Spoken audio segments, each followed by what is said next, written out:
Friend जो शिक्षक बनना चाह रहे हैं उनके लिए एक बहुत ही सुनहरा अब सीटेट के द्वारा मिलने जा रहा है। देखिए क्या है इसका विस्तार से समझते हैं। सीटेट में पहले होता क्या था कि इसके 2 विकल्प रहते थे, 1 टू 5 और 6 टू 8 के ही लोग मतलब कि टीचर बन पाते थे, जो पास करते थे, क्वालीफाई करते थे। लेकिन यहाँ पे नया सिस्टम आ गया है कि आप देखिए सीटेट के माध्यम से बहुत सारे एग्ज़ाम होने वाले हैं, ठीक है? उसके लिए आपको तैयारी करना है और बहुत सारे लाभ इसका भी होगा। जैसे सीटेट में होने वाला ऐतिहासिक परिवर्तन, आप एक नहीं 4-4 सीटेट परीक्षा देना होगा। अब देखिए क्यों देना होगा? क्योंकि देखिए शिक्षा की गुणवत्ता को बढ़ाने के लिए सरकार इस तरह के नियम में लागू करने जा रही है, ठीक है? अब 4 स्तरों में आयोजित होगी सीटेट का। देखिए नई दिल्ली से ये निकल कर के आ रही है और हर राज्य के लिए फ़ायदा होगा। बिहार है, झारखंड है, उत्तर प्रदेश, गुजरात, महाराष्ट्र सभी राज्यों के विद्यार्थियों के लिए बहुत अच्छी खबर निकल के आ रही है कि देखिए 2020 के अंतर्गत शिक्षकों की भर्ती प्रणाली में बड़ा और ऐतिहासिक बदलाव होने जा रहा है। इसके अंतर्गत देखिए एनसीटी अधिनियम 2025 जल्द ही लागू किया जाएगा। इसके बाद सीटेट परीक्षा का पूरा ढांचा और स्वरूप बदल जाएगा। जब तक 2 स्तरों पर सीटेट आयोजित होती थी, लेकिन नए प्रारूप के अनुसार ये 4 स्तरों पर आयोजित की जाएगी। पहला बाल वाटिका अर्थात प्री प्राइमरी, सेकंड है 1 टू 5 प्राइमरी होगा, फिर 6 टू 8 जूनियर होगा और टीजीटी, पीजीटी के लिए अलग से सीटेट आपको क्वालीफाई करना होगा, ठीक है? अब देखिए सीटेट के 4 स्तरों पर आयोजित होने वाली परीक्षाओं के लिए आपको जी-जान से थोड़ा मेहनत करना होगा। इससे फ़ायदा क्या होगा फ्रेंड्स कि देखिए जितने भी सेंटर एग्ज़ाम होती है, ठीक है? जो सेंटर विद्यालय में यदि आप शिक्षा बनना चाह रहे हैं तो आपके लिए सुनहरा मौका है। आप वहाँ बिना टेंशन के, बिना चीज़ों को आप जा सकते हैं, ठीक है? देखिए पहले क्या होता था कि टीजीटी, पीजीटी के लिए सीटेट की परीक्षा अनिवार्य नहीं थी। लेकिन देखिए अब अनिवार्य कर दी गई है। तो अब यहाँ पे देखिए एक लीजिएगा अच्छा विकल्प आ रहा है कि आप बीएड किए हुए हैं तो 6 टू 8 दोनों भर सकते हैं और 9 टू 12, ठीक है? तो बीएड है जो कि 2 ऑप्शन आपके पास खुला है, 6 टू 8 और 9 टू 12। लेकिन अब डीएलएड या टीचर ट्रेनिंग किए हुए हैं तो आपको प्री प्राइमरी और प्राइमरी के लिए ही ऑप्शन मिलेगी, ठीक है?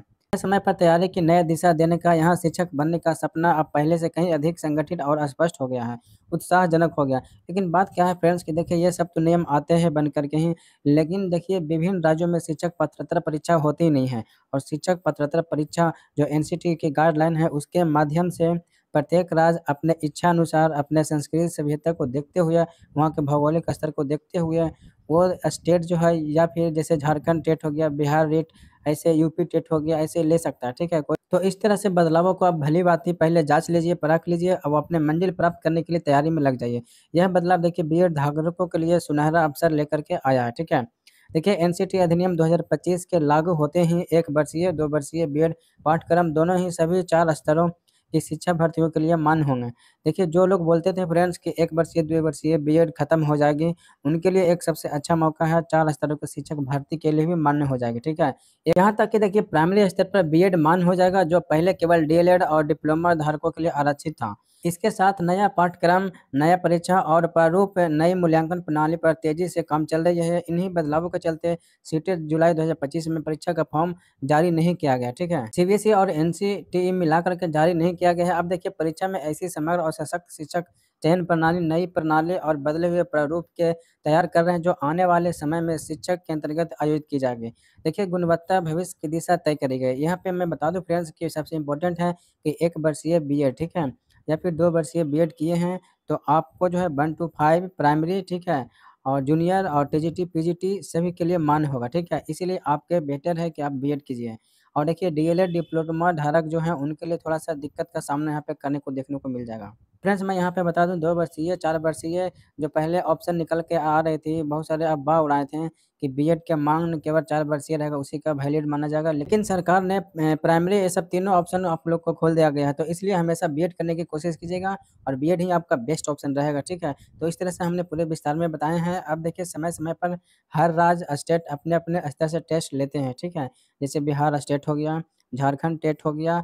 देखिए इन टेट का भी वैल्यू रहेगा, ऐसा कि नहीं रहेगा, क्योंकि वो अपने लेवल से और शिक्षक जो है वो समवर्ती सूची में रखी गई है। और समवर्ती सूची में रखने का मूल कारण क्या है कि देखिए हर राज्य का संस्कृति, सभ्यता जो है, वहाँ के रहन-सहन, लोगों के बोलचाल, हाव-भाव और देखिए लैंग्वेज, मातृभाषा अलग-अलग होती हैं।